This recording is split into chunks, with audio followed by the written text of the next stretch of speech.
तो जो हमारा दिमाग है वो कह रहे हैं कि जैसे एक बर्फ की सिल्ली समझ लीजिए, एक समुद्र में मान लीजिए बर्फ का पहाड़ है। बर्फ का कितना हिस्सा पानी की सतह के ऊपर रहता है? ये लगभग 10% के आसपास है, बाकी सारा पानी के नीचे है।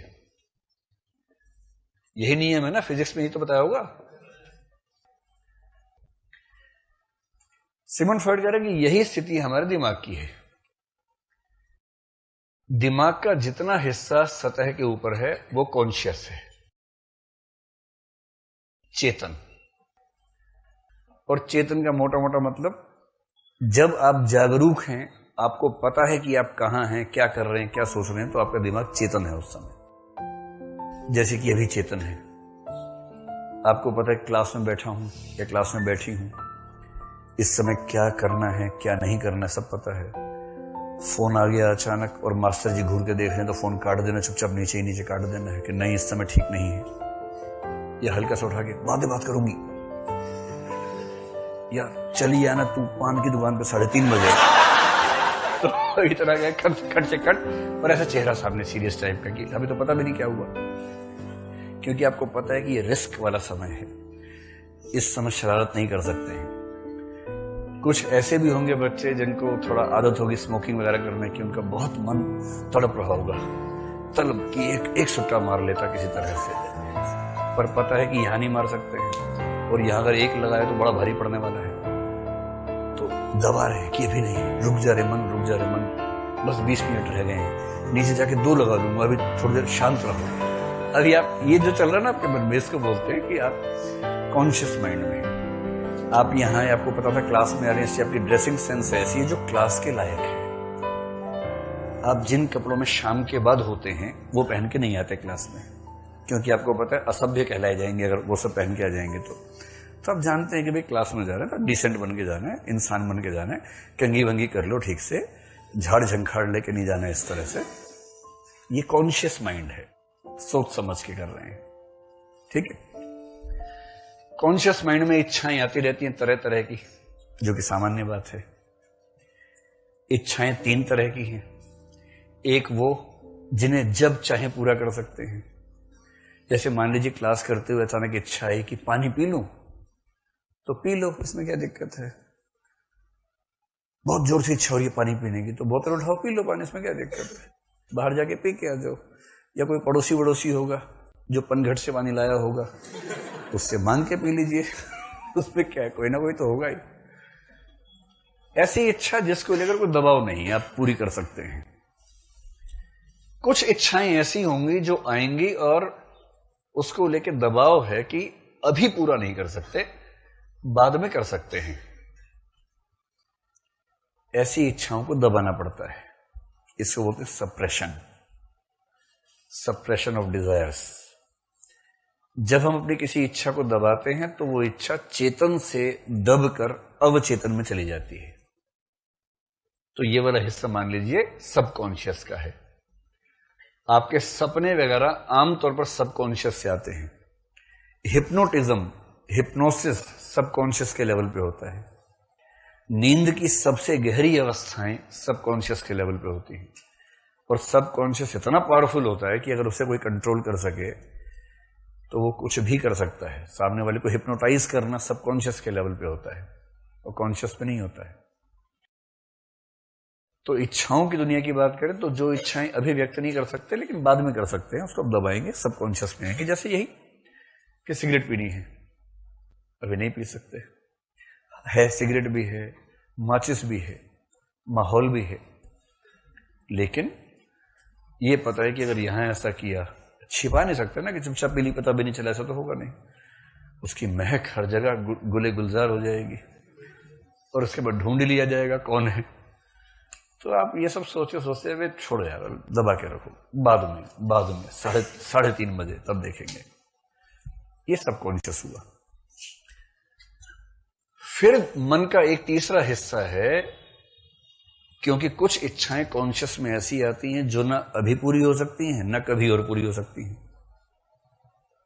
वो इच्छाएं इतनी अनैतिक हैं अपनी प्रकृति में, जिनको पूरा करना तो दूर की बात है किसी को ये कहना कि मेरे मन में ऐसी इच्छा आती है, ये भी पाप माना जाएगा। और मजे की बात है, सबके मन में आ रहा है। कहना अलाउड नहीं है। सबसे अच्छे दोस्त को भी जो ना बताया जाए, ये वो वाली इच्छाएं हैं। इसलिए नहीं कि उसके भाई या बहन को लेकर है, अदरवाइज भी ऐसा हो सकता है, किसी भी वजह से, कि आपको लगता है कि ये बहुत अनैतिक है। नहीं, ये नहीं बात करेंगे, ये बहुत पर्सनल मामला है।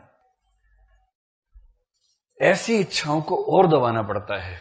वो कमबख्त जोर मारती हैं बार बार, इच्छा चाहती है कि पूरी हो जाए, मन को पता है कि पूरा नहीं कर सकते हैं, तो इन्हें और दबाते हैं, तो ये पहुंच जाती है अनकॉन्शियस में। जो सबकॉन्शियस में है वो लौट के चेतन में फिर से आ सकता है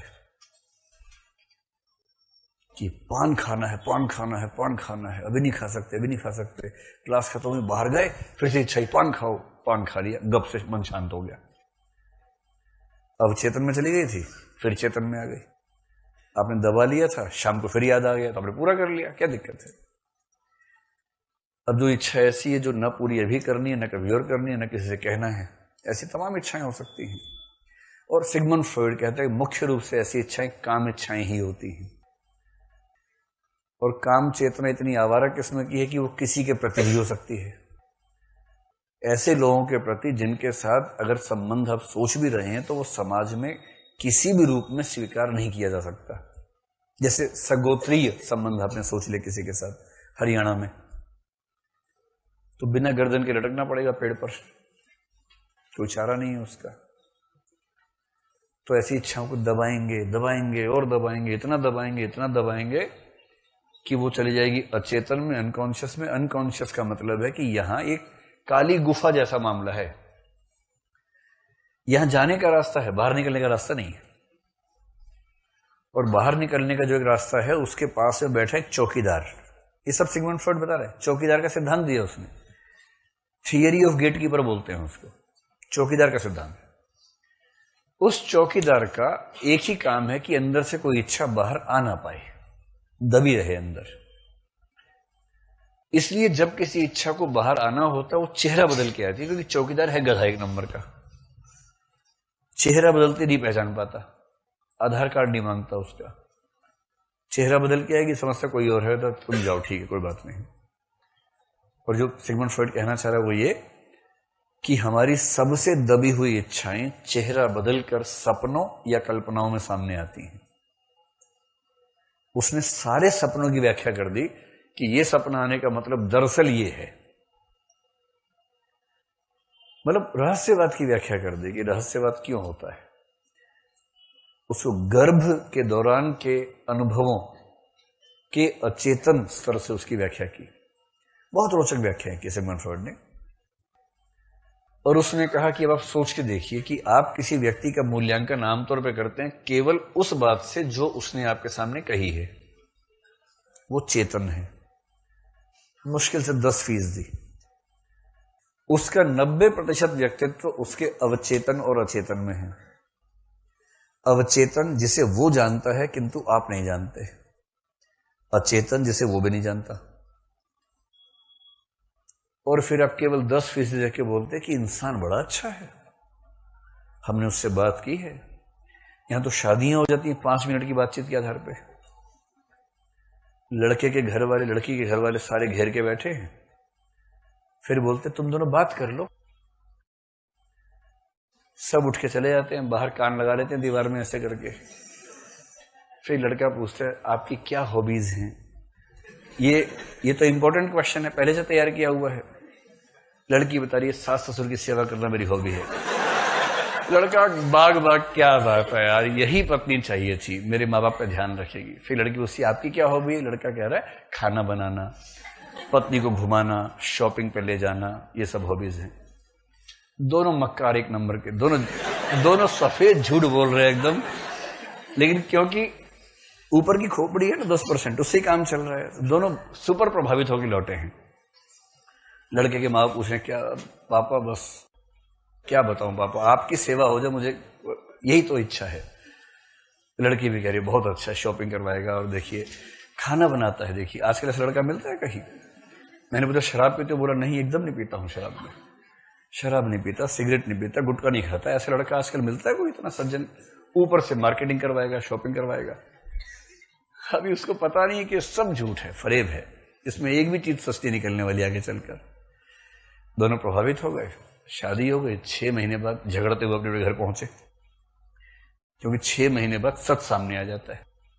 2, 4, 5, 6 महीने तो एक विशेष काल है जिस समय 7वें आसमान पे होते हैं लोग, उसके बाद जमीन पे धम से गिरते हैं, तब समझ में आता है कि गलती हो गई है। तो कौन, ये तो भैंस टाइप का इंसान मिल गया मुझे, तो ठीक व्यक्ति है ही नहीं। तो अचेतन जो है ना, वो कंट्रोल करता है हमारे माइंड को। और सिगमंड फ्रॉइड ने कहा, किसी को समझना है तो उसके अचेतन को समझो, उसके अवचेतन को समझो। और मनोविश्लेषण जो है वो तरीका है किसी व्यक्ति के अवचेतन और अचेतन को समझने का, जिसपे सिगमंड फ्रॉइड ने ऐसी रिसर्च की, हजारों केसेस पे रिसर्च करके तब निष्कर्ष निकाले। आप समझ सकते हैं कि उसका क्या असर रहा होगा उस जमाने में।